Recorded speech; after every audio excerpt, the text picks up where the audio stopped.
International mafia ಹೇಗೆ ಕೆಲಸ ಮಾಡುತ್ತೆ?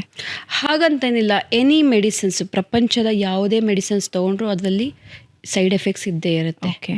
ಸೊ ಯಾಕೆ ನಾವು ಈ ಪ್ರೊಸೀಜರ್ನ ಡ್ರಗ್ ಡೆವಲಪ್ಮೆಂಟ್ ಪ್ರಾಸೆಸ್ ಏನಂತೀವೋ, first discovery of the molecule, ಆಮೇಲೆ ಒಂದು ಸೆಲ್ಸಲ್ಲಿ ಟೆಸ್ಟ್ ಮಾಡ್ತೀವಿ, ಆಮೇಲೆ ಆ್ಯನಿಮಲ್ಸ್ ಪ್ರಾಣಿಗಳ ಮೇಲೆ ಟೆಸ್ಟ್ ಮಾಡ್ತೀವಿ, ಆಮೇಲೆ ಆ ಕ್ಲಿನಿಕಲ್ ಸ್ಟಡಿಯಲ್ಲೂ ಫಸ್ಟು 20 ಜನ ಹೆಲ್ತಿ ಪೀಪಲ್ ಮೇಲೆ 20ರಿಂದ 10 ಜನ ಹೆಲ್ತಿ ಪೀಪಲ್ ಮೇಲೆ ಟೆಸ್ಟ್ ಮಾಡ್ತೀವಿ. ಅದು ಪಾಸಾದರೆ ಆಮೇಲೆ 100 ಜನ, ಆಮೇಲೆ 500 ಜನ. So there is A proper process.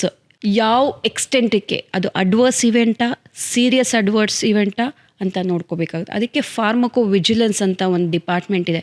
ನೀವು ಯಾವುದೇ ಮೆಡಿಸಿನ್ಸ್ ತೊಗೊಂಡ್ರೆ ಅದು ಹಿಂದೆ ನೋಡಿ, if you have any side effect please report ಅಂತ. ಆ ಫಾರ್ಮಲ್ಲಿ ತುಂಬ ಜನ ರಿಪೋರ್ಟ್ ಮಾಡಿದ್ರೆ ಅದು ಆ ಡೇಟಾ ಅವ್ರಿಗೆ ಹೋಗುತ್ತೆ. ಆ ಡೇಟಾನ ಅವರು ಗೌರ್ಮೆಂಟಿಗೆ ಸಬ್ಮಿಟ್ ಮಾಡಬೇಕು. Okay. It is not that easy. Okay.